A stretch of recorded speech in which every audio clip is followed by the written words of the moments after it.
ধর্মশালা পরিণত হয়েছে ব্যবসায়িক লজে। তারকেশ্বর মন্দিরে ফুল যেত ধর্মশালা থেকে। প্রায় 1 বছর ধরে ধর্মশালা উত্তম কুণ্ডুর দখলে। তোলা আদায়, খুনের হুমকি, জমি দখলের অভিযোগ। গত বুধবার কলকাতা থেকে গ্রেপ্তার উত্তম কুণ্ডু। তারকেশ্বর পুরসভার প্রাক্তন চেয়ারম্যান উত্তম কুণ্ডু বৃহস্পতিবার জামিনে মুক্তি পান তিনি। ফের তার বিরুদ্ধে থানায় নতুন করে অভিযোগ বিজেপির। অভিযোগ দায়ের করলেন বিজেপি নেতা গণেশ চক্রবর্তী। ট্রাস্টে ধর্মশালা রাজপ্রাসাদের মতো একটি বিল্ডিং সহ 85 কাঠা জমি মাত্র 3 কোটি টাকায় কেনেন উত্তম। এই জমির বর্তমান মূল্য 10 কোটি টাকা। তদন্তের আবেদন জানালেন বিজেপি নেতা গণেশ।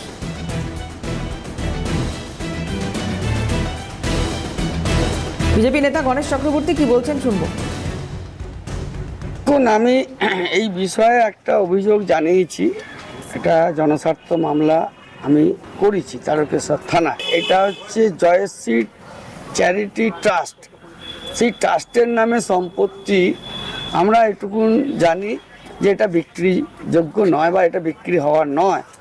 কিন্তু কিভাবে এটা বিক্রি হলো পরে আমরা জানতে পারছি যে একজনকে অথরাইজড করে আর সেই অথরাইজড পার্সন এই জায়গাটাকে বিক্রি করেছে। কিনেছে কে না, আমাদের এখানকার প্রাক্তন চেয়ারম্যান উত্তম কুণ্ডু। তারপরেতে আমি দেখতে পাচ্ছি যে এই সম্পত্তিটা কমপক্ষে 10 থেকে 15 কোটি টাকা এই জায়গার দাম।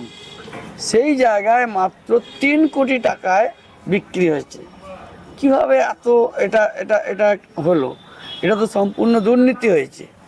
তো যাই হোক, এটা বাদেও আমি দেখলাম যে যে ব্যক্তিকে অথরাইজ করেছে সেই অথরাইজটা কোনো রেজিস্ট্রেশন হয়নি।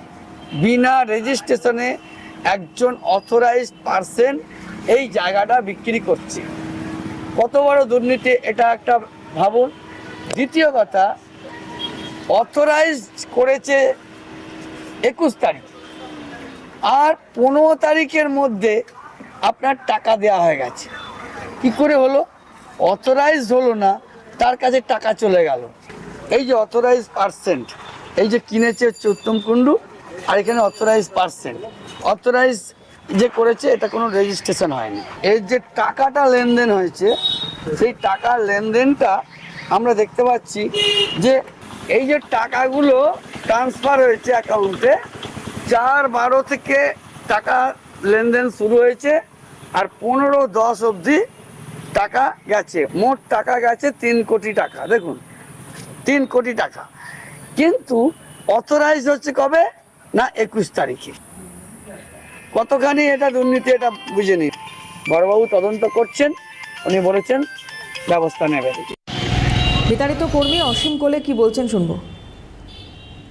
এটা এখানে শ্রাবণ মাসে যাত্রীরা সব আসতো থাকতো, চৈত্র মাসে যাত্রীরা আসতো থাকতো, এবং আরও যারা মন্দিরে আসতো এমনি সময়তে তারা সব এসে থাকতো। নিচের ঘরে 100 টাকা বোধহয় ভাড়া নিত, আর ওপর ঘরে বোধহয় 400 টাকা এরকম ভাড়া নিত ট্রাস্টের মাধ্যমে। এটা জয়শ্রী চ্যারিটি ট্রাস্ট। আমি এখানে কাজ করতাম। আমি এখানে 89 সালে কাজে ঢুকেছি। আমাদের বলেনি কিছু। আমি 4 মাস আগে যখন বিক্রি হয় 4 মাস আগে আমাদের ম্যানেজারকে ফোন করেছিলাম। আমি, বাবু আমাদের তো 7 বছর হয়ে গেল, মাইনে বাড়াচ্ছেন না, তা কি হলো? উনি বলল যে আমাদের অন্য কোম্পানি এটা হ্যান্ড ওভার হয়ে গেছে। হট করে আমাদের এখানকার ম্যানেজার কৌশিক শুক্লা আমাকে সন্ধ্যাবেলা ফোন করছে, এতে সই করে দাও। আমি কিসে সই করে দেবো? বললেন এই কাগজে ইচ্ছায় কাজ ছেড়ে দিচ্ছ, সই করে দাও। এটা এখন কিনেছে আমাদের যে আগে চেয়ারম্যান ছিল উত্তম কুণ্ডু, উনি কিনেছেন।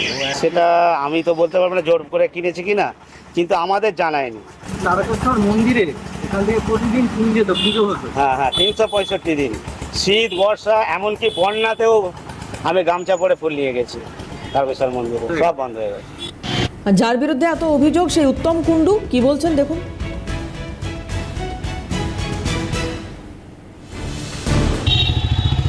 বিল্লা ধর্মশালাকে একটা সাধারণ নাগরিক বিল্লাকে কেউ টাকাতে পারে? এটা বিল্লা একটা তোমার হচ্ছে ট্রাস্টের ট্রাস্ট বলে নিজেদের ট্রাস্ট, সরকারি কোনো ট্রাস্ট নয়। নিজেদের যখন বিল্লারা কোনো কিছু করে তারা একটা সংঘবদ্ধ হয়ে 5 জন 7 জন 10 জন 15 জন মিলেই করে, এটা আমরা জানি।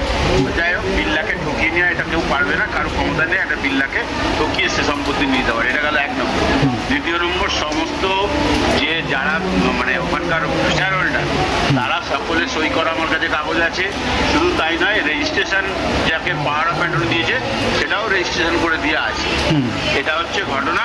আর হাইকোর্টের উকিলদার বোকা নয়, তারাও দেখে করেছে। সম্পূর্ণ মিথ্যে ভিত্তিহীন অভিযোগ। এর জন্য যদি আমি কোথাও ঠকিয়ে করি তাহলে আমার ফাঁসি হয়, ফাঁসি হয়ে যাবে। আমি তৃণমূল পার্টিটা করি, তাই আমার এই অবস্থা হচ্ছে। কি অবাক কাণ্ড!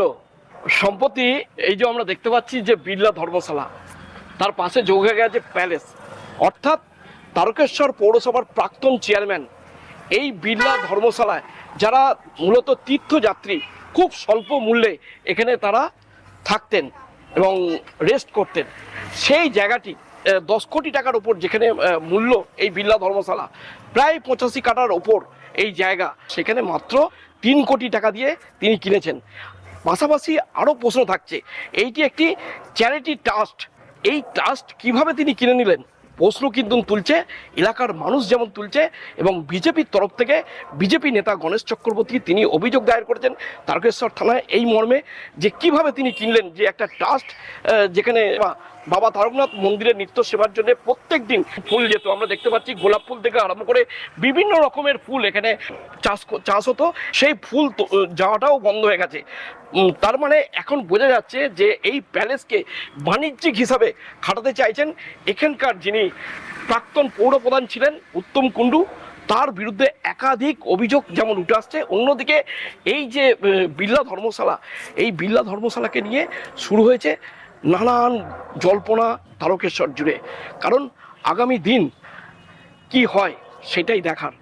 হুগলির তারকেশ্বর থেকে সুভাষ মজুমদারের রিপোর্ট, ক্যালকাটা নিউজ।